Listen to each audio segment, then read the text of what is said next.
কখনো কখনো আমাদের মনে এমন চিন্তা চলেই আসে যে যদি আমার ভাগ্যে না থাকে আমি কি তা পেতে পারবো। জীবন কি সত্যি আগেই লেখা থাকে, নাকি ভাগ্যের থেকেও বড় কিছু শক্তি আছে যা মানুষকে তার চেয়েও অনেক উঁচুতে তুলে দেয়। বিবেকানন্দ বলতেন, ভাগ্য তো কর্মের ফল, কর্ম বদলালে ভাগ্যও বদলে যায়। আজকের ভিডিওতে আমরা জানবো একটা গোপন পথ, যা জানলে ভাগ্যে না থাকা জিনিসও আমরা পেয়ে যাব। চলুন শুনি আজকের এই জীবন বদলে দেওয়ার মতো একটা বিষয়, কারণ এই প্রশ্ন আমাদের সবার। ভাগ্যে নেই বলে কি থেমে যেতে হবে, নাকি চেষ্টা, ভক্তি এবং ঈশ্বরের কৃপা সব কিছু বদলে দেয়? বিবেকানন্দ বলেন, ভাগ্যে লেখা থাকলেও ঈশ্বরের কৃপা সব লিখন ছাপিয়ে যায়। সত্যিই কি ভাগ্য আগের থেকে লেখা থাকে? রামকৃষ্ণদেব একবার বলেছিলেন, যা কিছু হচ্ছে সবই ঈশ্বরের লীলা, কিন্তু মানুষকে চেষ্টা করতেই হবে। তিনি আরো বলতেন, কর্ম অনুসারে মানুষের ভাগ্য হয়। কর্ম পরিবর্তন করলে ভাগ্যের পরিণামও বদলায়। অর্থাৎ ভাগ্য স্থির নয়, ভাগ্য পাথরের লাইন নয়, ভাগ্য একটা কর্মের সঞ্চয়, যা আজই বদলানো যায়। শুধু মন দিয়ে কাজ করো, ভগবান দেখছেন, তার কৃপা হলে সবই সম্ভব। চলুন এবার জানি ভাগ্য বদলানোর 3টি শক্তি। রামকৃষ্ণদেব বলতেন, মানুষের জীবনে 3টি শক্তি কাজ করে: পূর্বকর্ম, বর্তমান কর্ম আর ঈশ্বরের কৃপা। পূর্বকর্ম, যা আমরা আগের জন্ম বা আগে করেছি; বর্তমান কর্ম, যা এখন করছি, প্রতিদিন করছি; আর ঈশ্বরের কৃপা, যা এক মুহূর্তে সব কিছু বদলে দিতে পারে। তিনি স্পষ্টভাবে বলেছিলেন, যত বড়ই পূর্বকর্ম হোক, ঈশ্বর কৃপা এক মুহূর্তে সব কাটিয়ে দিতে পারে। এই কারণেই বলা হয় ভাগ্য বদলানো যায়। আর ভাগ্য বদলানোর সর্বশ্রেষ্ঠ উপায় হলো নাম জপ। নামেই সব, নামেই মুক্তি, নামেই ভাগ্য পরিবর্তন। তার কথা মতে যে মন্ত্র ভাগ্য বদলায় তা হলো ঈশ্বরের নাম করা, ঈশ্বরের উপর ভরসা করা। ভগবানের নাম করলে মন পবিত্র হয়, আর মন পবিত্র হলে কর্ম পবিত্র হয়, আর কর্ম পবিত্র হলেই ভাগ্য আপনা আপনিই বদলায়। ঠাকুর বলতেন, মন দেওয়া নেওয়া করো, তারপর যা হবে তা হবে। ভগবান কখনো কারোর সর্বনাশ করেন না। চলুন এবার বলবো বিবেকানন্দের বলা ভাগ্য বদলানোর কিছু বাস্তব উপদেশ। বিবেকানন্দ বলতেন, 3টি জিনিস যে কোনো মানুষকে ভাগ্যবান করে তোলে। প্রথম, মনকে পরিষ্কার করা।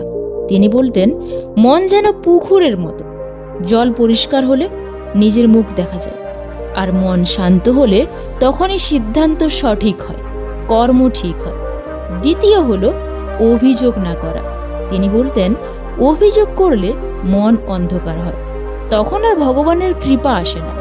তৃতীয় হলো নিয়মিত জপ আর কাজ। তিনি বলতেন, কাজই পূজা, তাই সেটা মন দিয়ে করো।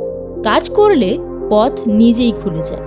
চলুন এবার একটা গল্পের সাহায্যে বোঝার চেষ্টা করি মানুষের ভাগ্য কিভাবে বদলায়। রামকৃষ্ণদেবের একজন ঘনিষ্ঠ ভক্ত ছিলেন গিরিশচন্দ্র ঘোষ। সবার ধারণা এমন মানুষ কখনো আত্মজাগরণ পাবে না। নিজে গিরিশও বলতেন, আমার মতো পাপীকে কে গ্রহণ করবে?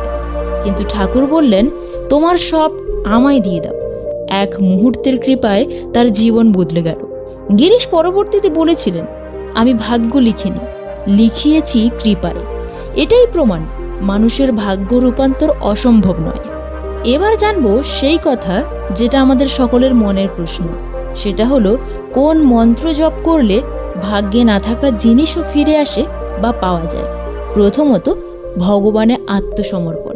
বিবেকানন্দ বলতেন, ঈশ্বরের হাতে নিজেকে অর্পণ করো, বাকিটা তিনি করবেন।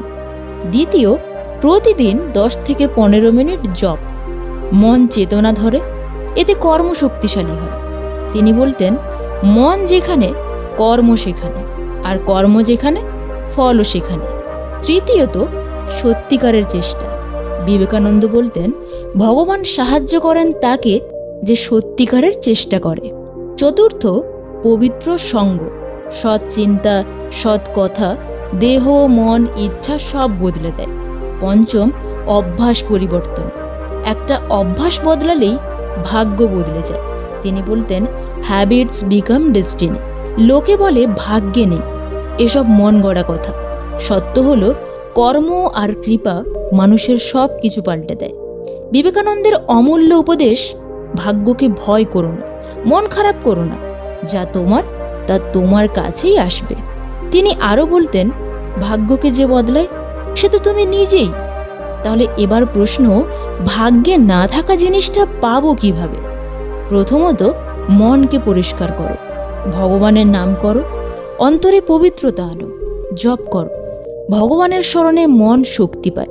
প্রতিদিন সামান্য চেষ্টা, আজ একটু কাল একটু। হিমালয়েও মানুষ এক এক করে পা তুলে চড়েছে। ভালো কর্ম করো, ভালো কর্ম নতুন একটা শুভ কর্ম সৃষ্টি করে, আর এটাই নতুন ভাগ্য তৈরি করে। ভিডিও শেষে একটাই কথা বলবো, ভাগ্য স্থির নয়। ভাগ্য লেখা আছে, কিন্তু কৃপা লেখে তার উপরে নতুন একটা লাইন। এই লাইন মানুষকে তার অসম্ভব স্বপ্ন পূরণ করে দেয়। রামকৃষ্ণদেব বলতেন, ভগবান সব পারে, মানুষ চেষ্টা করে। তিনি বলতেন, মন দাও, ভরসা রাখো, তাহলেই অসম্ভব সম্ভব। আপনার জীবনে আজ থেকেই নতুন একটা অধ্যায় শুরু হোক। যা আপনি খুঁজছেন তা আপনিও পাবেন, ভাগ্যকে হারিয়ে ঈশ্বরের আশীর্বাদে।